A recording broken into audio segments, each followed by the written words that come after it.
The Edmonton Oilers are set to take on the LA Kings tonight in game number 2 of their first round playoff series. What did we learn in game number 1 that's going to translate to the rest of the series?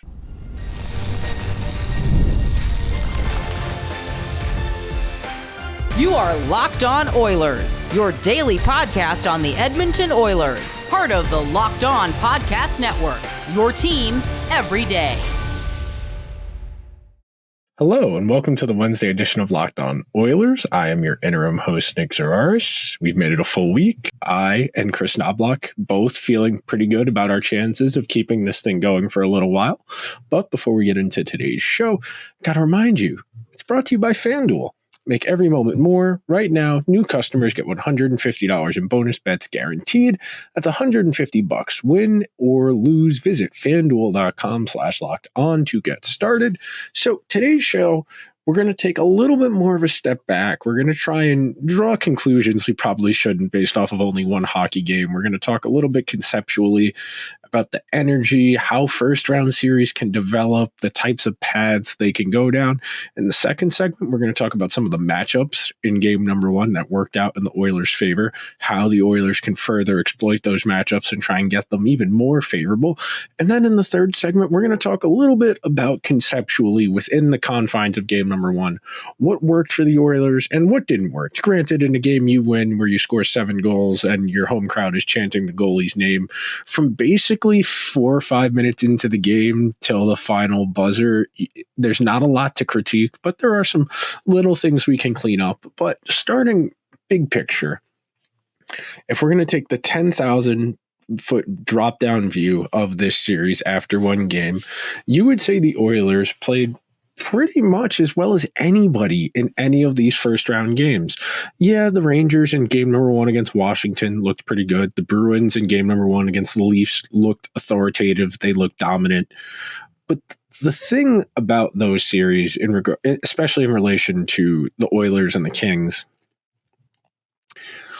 the Oilers forced the Kings to play the game on their terms. The Bruins did that in game number 1, and then the Leafs came back in game number 2. Austin Matthews makes an all-world play, and that series has 2 games under its belt. It's in a little bit of a different place conceptually than where we are with the Oilers and the Kings, but conceptually, you feel that the Oilers played maybe a B- game and they smoked the Kings. Frankly, if the Oilers kept trying and were pushing to score more, like I said on the show yesterday, they easily could have pushed for 9 or 10 goals. The opportunities were there. They hit a couple posts. They missed some open nets. But conceptually, if this series is going to take I almost said Canucks because out of the corner of my eye, I just saw the Predators scored in that game and got a lot to try and keep track of in here with all the playoff series going on across basketball and hockey and baseball and the draft being on Thursday. There's a lot going on up here right now, but for this series to go the Kings' way, they're already down 1-0. They're going to have to play one more game in Edmonton before they head back to I'm calling it Staples Center, at Crypto.com Arena, I think is what it's actually called. But for the purposes of this show here on Locked On Oilers, where we got your team covered every day, we're going to still call it Staples Center because I am old and apparently brand loyalty still exists amongst people in their late 20s. But I digress. If this series is going to swing back in the Kings' favor, there's a few ways they're going to be able to do that. Number 1, you heard me talk about this on the preview show with Eddie Garcia that aired on Monday. If the Kings are going to win this series, they're going to need to steal at least 1, if not 2 games in overtime. You got to keep these games low event and the scores close to get to overtime. And how are the Kings going to go about facilitating that? It's one thing to say we want to play structured, disciplined hockey.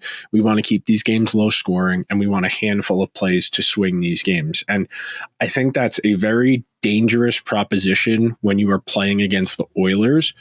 I will use a metaphor here that's existed in the football world for a few seasons now. in the football world, there's always been this sentiment that if you run the ball and you keep that ball out of the hands of the other team's quarterback, if they've got an elite quarterback, whether it's Brady with the Patriots, Mahomes with the Chiefs, Peyton Manning with the Broncos or the Colts, Rodgers when he was with Green Bay, Brett Favre when he was with Green Bay, Rivers when he was with the Chargers, whatever high-end quarterback who used to put up a ton of points, whichever one of those guys you want to use for this metaphor, the prevailing wisdom to prevent that from happening is to keep the game low scoring. How do you do that? You got to run the ball. You got to have long, sustained possessions. You got to be willing to take the easy plays so that they can accumulate and accumulate and accumulate. And that'll shorten the game from an impact standpoint. Meaning, if there are, 150 plays in a game, each play is worth a little bit less because there are so many within the game.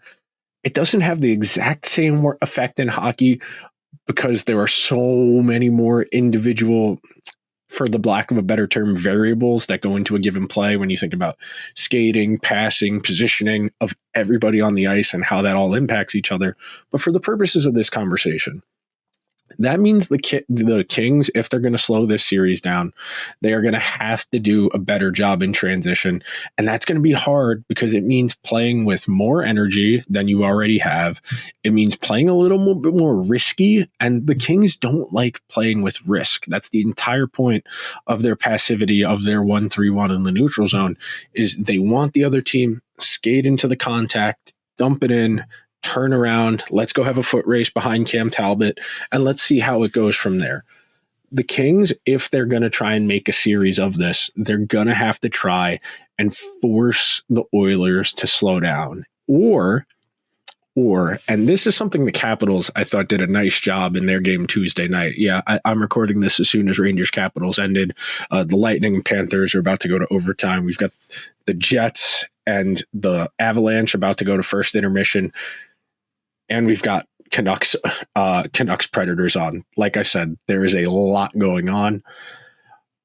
I thought the Capitals did a really nice job of realizing that game one, they tried it their way to slow it down, low event, and the Rangers kind of ran them out of the building. They skated around them. They forced them into mistakes. And then because the Capitals were behind 2-3 goals in the game, they had to open up. They had to be less structured, and they had to force it. They had to make riskier plays, and they ultimately got burned. Kreider scores that one goal in the third period to put that game on ice, make it 4-1. You saw the opposite tonight on Tuesday night as I'm recording this, and you saw it last night when you're listening to this live. But the Capitals came out with a lot more aggression. They were pinching a lot harder in the offensive zone, trying to manipulate numbers advantages by using their defensemen. They were a lot more aggressive in the neutral zone and stepping up and trying to throw hits. I know the Kings are a team that likes to be physical. I know there was one sequence in the game on Monday night where Philip Deneau grabbed Connor McDavid, and they were kind of jockeying for leverage through the neutral zone, and McDavid kind of shrugged him off, and Deneau's helmet came off, and Deneau skated into the defensive zone holding his helmet in one hand and his stick in the other, popped it back on, and then the Kings went back the other way, and they actually got a really good scoring chance on that play. And then the Oilers regrouped in their own zone. They had a breakout, and then they came down and scored. So if the Kings are going to make this a series, and I know I've talked a lot about the Kings' perspective in this first segment, but for the purposes of trying to think about how this goes wrong for the Oilers, you got to take a step and think about how the Kings are going to approach this. I would not be surprised if they come out really intent on finishing all of their checks for the first 5 or 10 minutes of the game, of really making it a point to step up, to get that extra lick in, to throw that hit maybe when you don't need to, especially if they have an opportunity to line up somebody who's important on the Oilers, to just kind of get a message to say, hey, we know game one didn't go well, but we need this game to go differently. How are we going to do that? We are going to be more in your face. We are going to be more obnoxious, and we're going to be more physical. And in hopes of getting some of that to work, some of that to rankle the Oilers and make them uncomfortable, that's how they feel they're going to be able to dissect what the Oilers did well in game number one. And speaking of what the Oilers did well in game number one, we're going to talk about some of the matchups that really worked out in the Oilers' favor coming up next on Locked On Oilers, where we've got your team covered every single day. Passion, drive, and patience, the formula for winning championships, is also what keeps your ride or die alive. eBay Motors has everything you need to maintain your vehicle and level it up to peak performance: superchargers, roof racks, exhaust kits, LED headlights, and more. Whether you're into speed, power, or style, eBay Motors has you covered. With over 122 million parts for your number one ride or die, you'll always find exactly what you're looking for. And with eBay Guaranteed Fit, your part is guaranteed to fit your ride every time, or your money back. Because with eBay Motors, you're burning rubber, not cash. With all the parts you need at all the prices you want, it's easy to make your car the MVP and bring home huge wins. Keep your ride or die alive at ebaymotors.com. Eligible items only. Exclusions apply. eBay Guaranteed Fit is only available to U.S. customers. And of course, we got everything going on. You heard me talking about it in the first segment. We got playoff hockey. We got playoff basketball. We got regular season baseball. The NFL draft is on Thursday. We got NASCAR in full swing. Formula One is up and running. There's no Grand Prix this week, but we got all the sports going, and you need to get in on the action over at FanDuel. Right now, new customers get $150 in bonus bets, guaranteed. $150, win or lose. Bet on everything from slap shots to home runs to slam dunks, all on an app that is safe, secure, and easy to use. What are you waiting for? Visit FanDuel.com/lockedon and make your first bet an automatic win. FanDuel, America's #1 sportsbook. I want to thank everybody who's listening to this Wednesday edition of Locked On Oilers, where we are breaking it down, getting you ready for game number 2 of this playoff series between the Kings and the Oilers. If you'll excuse the clicking sound you probably are hearing on your headset right now, I'm pulling up the very handy-dandy visualization chart from hockeyviz.com. I cannot emphasize enough how invaluable the hockey community is, the hockey creator community is, to people who do digital content like me. Micah Blake McCurdy, who runs hockeyviz.com, does a tremendous job, and it's an invaluable resource for getting a deeper understanding of the game. And the points you want to look at here, it's not just that the Oilers won so convincingly in game number 1. It's how they did it.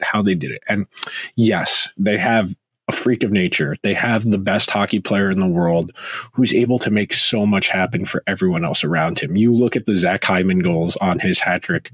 2 of the 3, he's within 10 feet of the net. In game number 1, Zach Hyman generated 8 high-danger scoring chances by himself. For the game, he had 8 high-danger scoring chances, and he scored on 3 of them, and frankly, he could have scored on 4 or 5 of them. He was in that good of position to score in this game, and frankly, when you have that matchup advantage, and like we talked about during the previews, the lead up to the series beginning, if you can separate McDavid from Drasaitl from each other at 5-on-5, you are going to have significantly more control over the flow of the game, and that's what you saw in game number 2. Now, excuse me while I pull it up here. I'm looking at this visualization, and you look at the matchups. You expect LA was going to play Mikey Anderson and Drew Doughty against McDavid, Henrique, and Hyman. That's to be expected. They also got a good chunk of their ice time against Nugent-Hopkins, Drasaitl, and Warren Foegele. Those 2 lines are both good. Don't get me wrong. Those 2 lines are both good. But being that they have 2 lines with 2 superstar players in McDavid and Drasaitl, that's going to put more responsibility on other guys further down in the lineup for the Kings. And one of the matchup features I always like to talk about in playoff series, how much drop-off is there from your first line to your second line to your third line to your fourth line? Nobody's going to trust their fourth line as much as their first line. No matter what any coach says, they're lying to you when they say that, because they have to be nice in managing the personalities of the people on their team. That's not the way the real world works. We all understand we would rather have Connor McDavid out there rather than Sam Carrick out there. We got to be honest, and that's the reality of the situation. We would much rather have one than the other. So the Kings have 2 solid defensive pairs, and they have 3 good lines worth of forwards. The issue at hand for them is that none of those guys on an individual level is going to be able to make a discernible impact on slowing down McDavid or Draisaitl. The only way the Kings are going to be able to do that, and I should have touched on this on the first segment because this is an adjustment. The only way you slow down McDavid and Draisaitl is by forcing them to play defense. If the Kings can sustain long periods of offensive zone time, and they don't even need to generate scoring chances, in all honesty, if you want to see the Kings score more, they're going to need the guys at the bottom of their lineup, guys like Grundstrom, guys like Trevor Lewis, guys like Blake Lizotte, Victor Arvidsson, Trevor Moore, Phil Deneau. They're going to need those guys at the bottom of their lineup to really force the Oilers to play defense. And we talked about this on the series preview. One of the reasons the Oilers really kind of tweaked their defense and became more effective, Paul Coffey got involved in the coaching of the defense. Yes, you heard the way I said Coffey. I am from New York, unfortunately. Paul Coffey. I tried to say it the correct way, but I digress nonetheless. If the Oilers are going to run into issues offensively, it's likely going to start in their own zone. In today's NHL, the key to playing better defense is to not play defense at all because everybody is so good in today's game. And frankly, if the Kings are able to force the Oilers to play defense, it's going to be the guys at the bottom half of their lineup. You know, they don't want to send Kempe, Laferriere, and Kopitar out there and tell them to dump and chase for 45 seconds to a minute and a half just to absorb some pressure from the defense. That's really something that jumped out at me. Ooh, the Panthers just won in overtime, and people are yeeting the rats they gave away to the people as they came in onto the ice. Good for the Panthers. That's an exciting series. But back to the subject at hand. If the Kings are going to make this a series, they're going to have to force the Oilers to play more defense. And that's really the only way you're going to stop the Oilers offense from getting going. But part of the reason it's difficult to do that is because the Oilers forwards are so actively involved in the breaking out from their own zone. And this is one of the components of the game I find really interesting, but because it really does come down to effort and commitment. Are your forwards going to fly the zone early, trying to go from defense to offense, or are they going to come back and make themselves available targets to receive passes from your defensemen? If the Oilers stick to what got them the best record in the league once they change coaches, the Kings are probably, there's nothing they're going to be able to do to make this series go where they need it to. You know, already down 1-0. The Kings are not going to rattle off 4 wins in a row. And I know that's tempting fate by saying that on a podcast that's going to be posted on the internet that can be clipped for all of eternity and posterity to make people question my knowledge and my understanding of the game for the rest of my adult life. I'm consciously aware of that.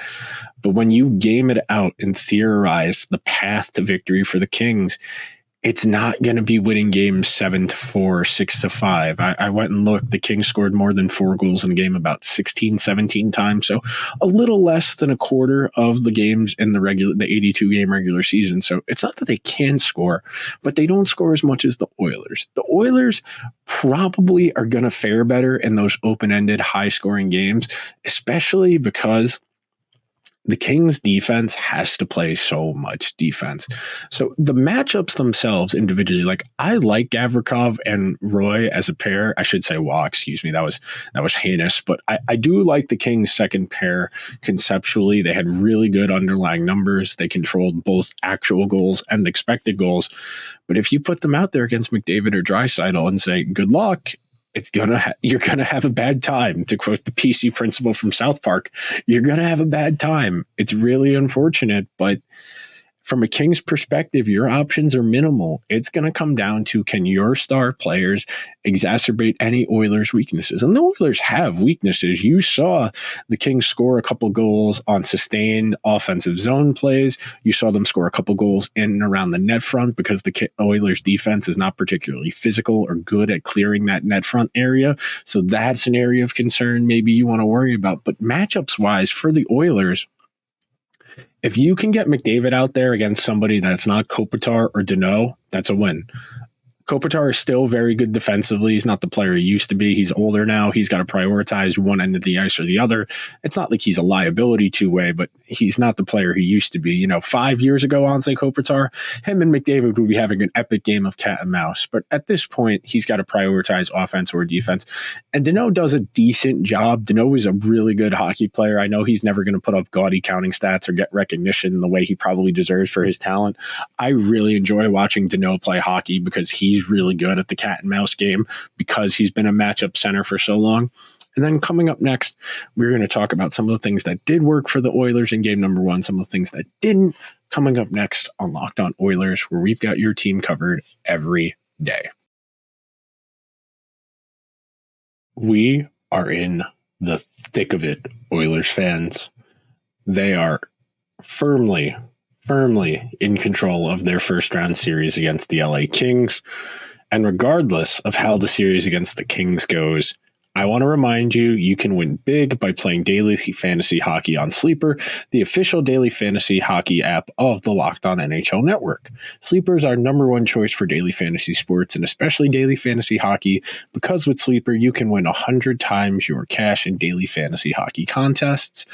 If I was trying 100 times my money, we're rolling with the Oilers. We're rolling with Evan Bouchard and Connor McDavid and Leon Draisaitl and Zach Hyman. And I know as an Oilers fan, there's probably some moral principle you shouldn't bet on your own team because then you'd be doubly miserable. But for the purposes of this conversation, we're talking about cold, hard cash, and the Oilers got some moneymakers on that team.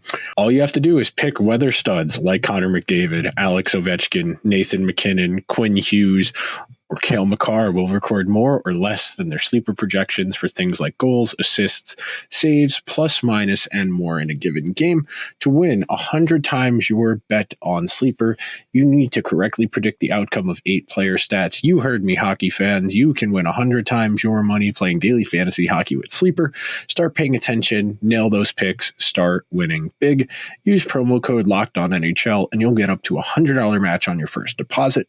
Terms and conditions apply. That's code LOCKEDONNHL. See Sleeper's terms of use for details and locational availability. And by our friends over at Indeed. When you're drafting your fantasy team, don't you wish you could just handpick all the stars? If you're building a roster for your workplace, you need Indeed. Indeed is the hiring platform where you can attract, interview, and hire all in one place. Don't spend hours on multiple job sites looking for candidates with the right skills when you can do it all with Indeed. Find top-end talent fast with Indeed's suite of powerful hiring tools like matching, assessments, and virtual interviews. Hate waiting? Indeed's U.S. data shows over 80% of Indeed employers find quality candidates whose resume on Indeed matches their job description the minute they sponsor a job. The thing I like about Indeed myself, everything's all in one place. The assessments, the certifications, you can arrange your interviews, and so much more. Join over 3 million businesses worldwide using Indeed to hire great talent fast. Indeed knows you're growing your business. You have to make every dollar count. That's why with Indeed, you only pay for quality applications that match your must-have job requirements. Indeed.com/lockedon to start hiring now. Just go to Indeed.com/lockedon. Indeed.com/lockedon. Terms and conditions apply. Cost per application pricing not available for everyone. Need to hire? You need Indeed. Thank you to everyone who has hanging out, made it to the third segment of today's edition of Locked On Oilers. It doesn't get better than this, man. I have been glued to my desk for the better part of the last 4.5 hours between the playoff hockey, the playoff basketball. As soon as I'm done recording, I'm going to go throw the Mets on my one screen at my desk while I watch the Predators and I watch the Avalanche. But circling back around, talking about the Oilers, talking about what worked for them so well in game number 1. I think most pressingly, they came out of the gate with no hesitation. You heard me talk about it on the episode I recorded as soon as the game ended. A lot of these playoff series, especially in that first game, you see the two teams kind of going at it, I don't want to say at half speed, but nobody wants to make a mistake. They're being very deliberate. They are taking their time. They're making safe plays. And the Oilers said, no, we're going to go pedal to the metal. We're going to gouge you in transition. We're going to set up odd man rushes. We're going to force your defensemen to defend. And the longer you play defense, the more likely it is you're eventually going to concede a goal. I thought the Oilers did a really good job of using their team speed to manipulate the defense, to force the Kings to play defense. And then so much happens. You have so many possibilities as a team when you maintain long stretches of offensive zone time. And even in the ice time that McDavid and Drasaitl aren't out there, when you have guys like Evander Kane, like Ryan McLeod, like Corey Perry, like Dylan Holloway, who have some puck skills, you don't have as huge of a drop-off of set as some of these other teams you might see. Granted, the Kings' third line is not bad. I know Pierre-Luc Dubois had a rough game. He had 2 penalties. He did score a goal once the game was out of hand.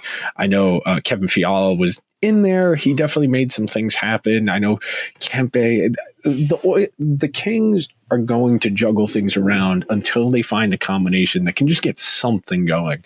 And then once they get one line going, they'll shift their priorities to trying to get a second line in this series going. But if the Oilers can maintain that tempo and keep hunting, that's how they're going to make things happen for themselves in this series. You know, the game didn't start feeling weird from an Oilers perspective until they were already up a couple goals. Then you get the weird one where you get the point shot that Skinner doesn't really see. You get the goal that ultimately got disallowed, and that really kind of helped get the Oilers back in the game, because you concede 2 goals in like 3-4 minutes, even with 4 goals on the board on your own side of the scoreboard.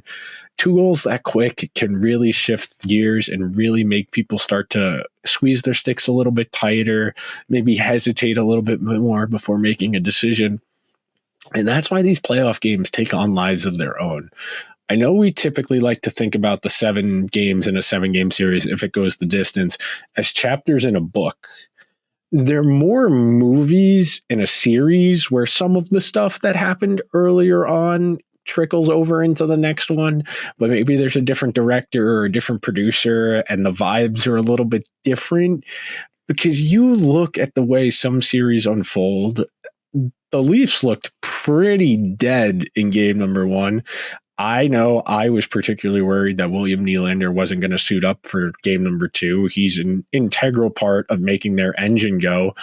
But lo and behold, the Leafs were able to keep that game ugly and compressed. They were able to make some things happen. Max Domi had a goal early on to kind of get their feet under them. And that's why it's so crucial. And I have to go and do the math and go and do the fact check on teams' records when they score first in the playoffs this year so far. But anecdotally, it feels like if the Oilers are able to get out in front, they score first, that dramatically alters the way the game goes, because the other team, they get nervous because the Oilers can score 4 on you in a heartbeat. And that sounds cliche. That sounds like me being a homer.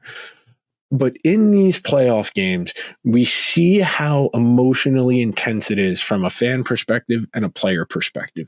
These games can swing just like that, It might not even be a goal. It might be a hit in the neutral zone. It might be a penalty kill that goes well for a team that needs a little bit of momentum to get their feet under them.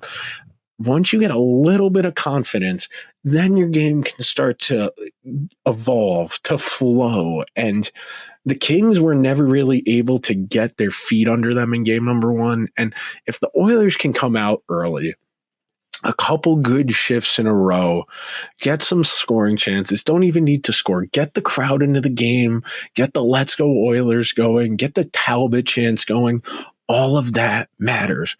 And it's really important. And I know this is going to sound cliche and simple, but if you're listening to this and you're going to the game tonight, your responsibility is, if the game starts to get tense and it's 1-1 or 2-2 or 3-3, or the Kings have the lead, make sure you keep your voice up. Make sure you keep being loud. Make sure you keep supporting the team, because that translates.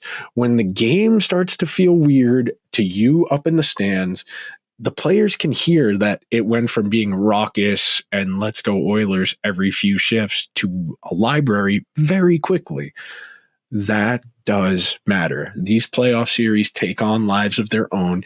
Each individual game has a different energy to it. And that's why you can want to replicate what worked in a game or make some adjustments based on what didn't work.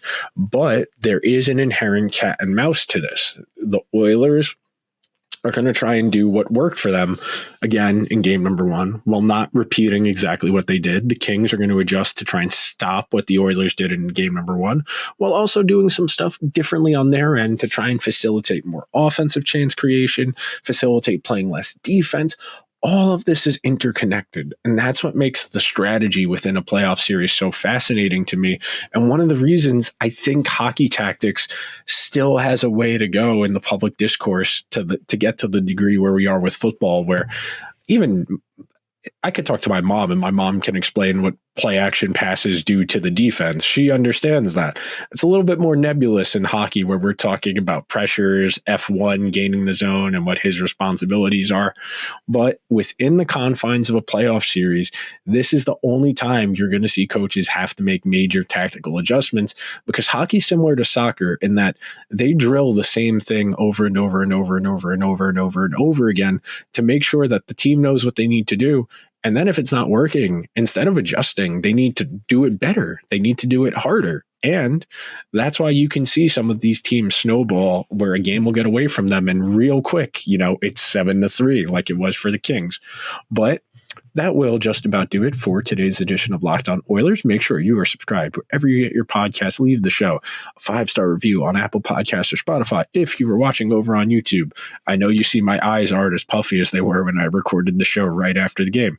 That will not be the case for tomorrow's show, which I will be recording right after the game. So get used to my eyes.